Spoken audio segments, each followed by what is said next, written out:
Assalamualaikum warahmatullahi wabarakatuh. Halo guru-guru hebat Indonesia. Perkenalkan, nama saya Suharti dari SMP Negeri 2 Trangkil. Saya calon guru penggerak angkatan 4 Kabupaten Pati, Jawa Tengah. Kali ini saya akan memaparkan koneksi antar materi modul 3.1. Pengambilan keputusan sebagai pemimpin pembelajaran. Sebagai pemimpin pembelajaran, perlu melakukan langkah-langkah pengambilan keputusan dalam mengelaborasikan pembelajaran yang berpihak pada murid. Selanjutnya, keputusan guru sebagai pemimpin pembelajaran haruslah sesuai dengan arah dan tujuan pembelajaran.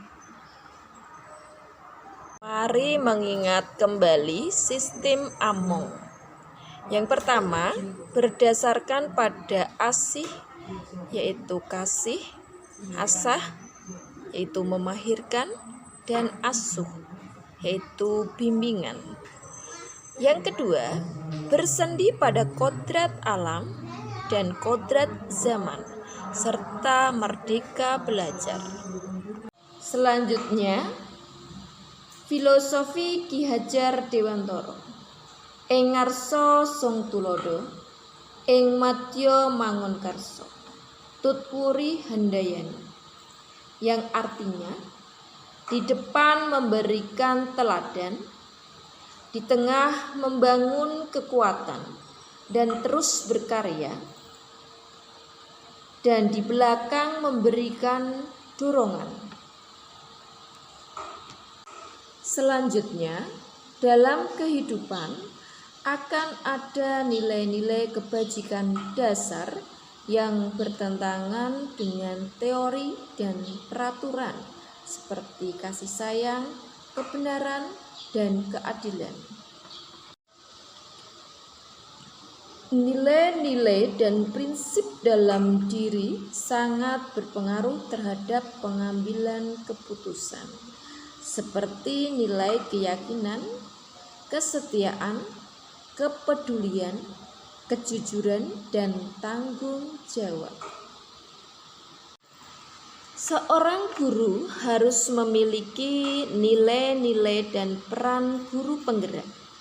Yang pertama, mandiri. Yang kedua, kreatif. Yang ketiga, inovatif. Yang keempat, kolaboratif. Yang kelima, reflektif. Yang keenam, berpihak pada murid. Nilai-nilai dan peran guru penggerak sangat berpengaruh dalam prinsip pengambilan keputusan. Berikutnya adalah coaching.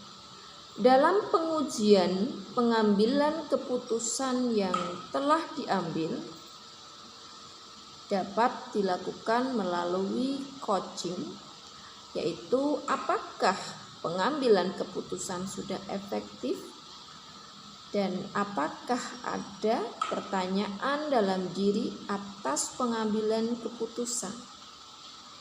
Sehingga untuk coaching dapat dilakukan dengan model TIRTA, yaitu 1. Tujuan, 2. Identifikasi masalah, 3. Rencana aksi, dan yang keempat, tanggung jawab. Dalam pengambilan keputusan, kita akan dihadapkan dua situasi. Yang pertama yaitu dilema etika, dan yang kedua adalah rujukan moral. Dilema etika, di mana situasi ketika seseorang harus memilih dua pilihan, di mana secara moral kedua pilihan benar, namun bertentangan. Sedangkan bujukan moral, di mana situasi ketika seseorang harus membuat keputusan antara benar dan salah. Dalam pengambilan keputusan, kita akan dihadapkan 4 paradigma dilema etika. Yang pertama, individu lawan masyarakat.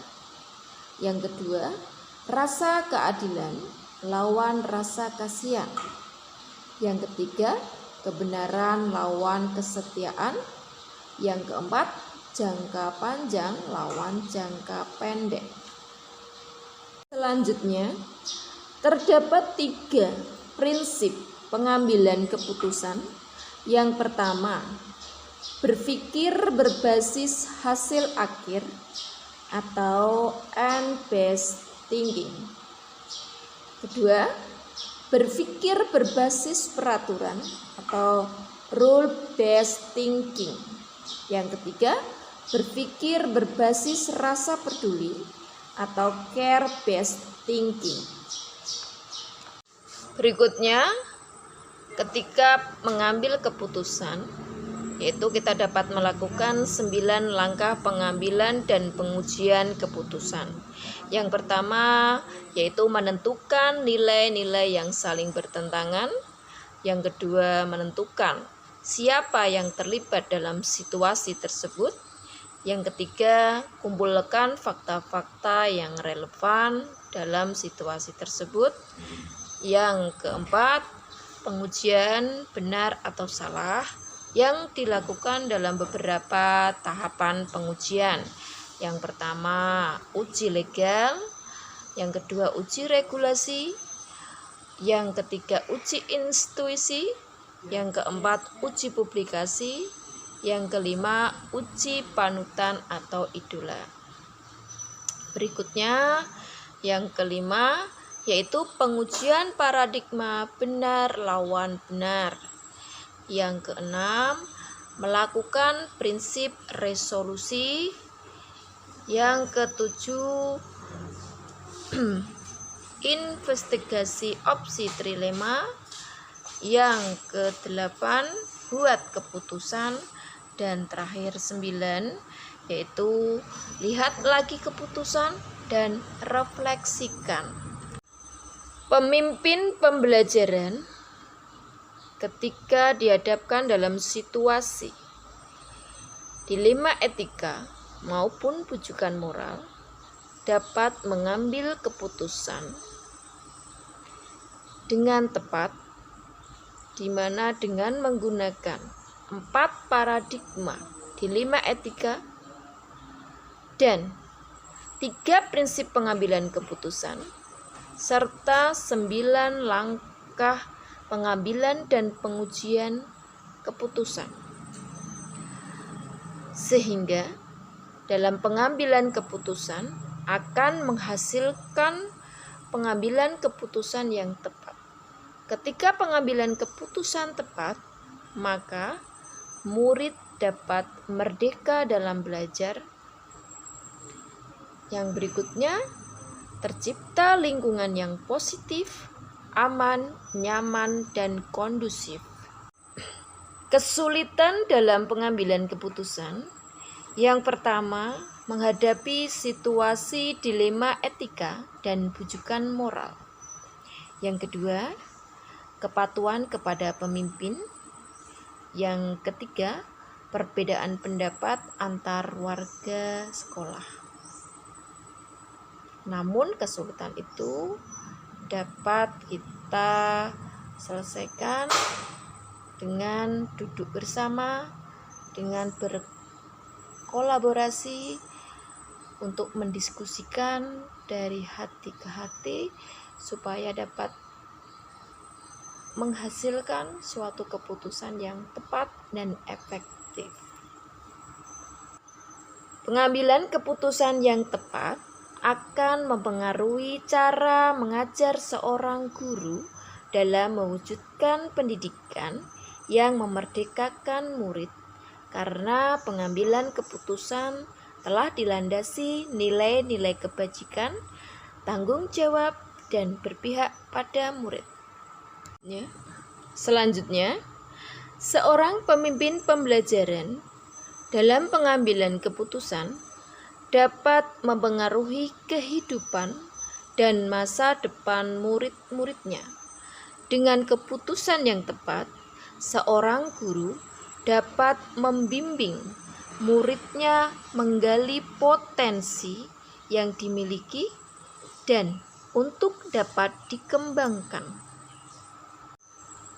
Kesimpulan akhir, nilai dan peran guru sangat berpengaruh dalam pengambilan keputusan terhadap murid. Dengan pengambilan keputusan yang tepat, yaitu melalui penentuan paradigma dilema etika, 3 prinsip pengambilan keputusan, dan 9 langkah pengambilan dan pengujian keputusan, guru dapat menggunakan pendekatan inquiry apresiatif Bagja, pembelajaran berdiferensiasi, pembelajaran sosial emosional, metode coaching model Tirta untuk dapat menciptakan budaya positif, aman, nyaman, kondusif, merdeka belajar, dan menyenangkan. Demikian pemaparan koneksi antar materi modul 3.1, pengambilan keputusan sebagai pemimpin pembelajaran. Wassalamualaikum warahmatullahi wabarakatuh.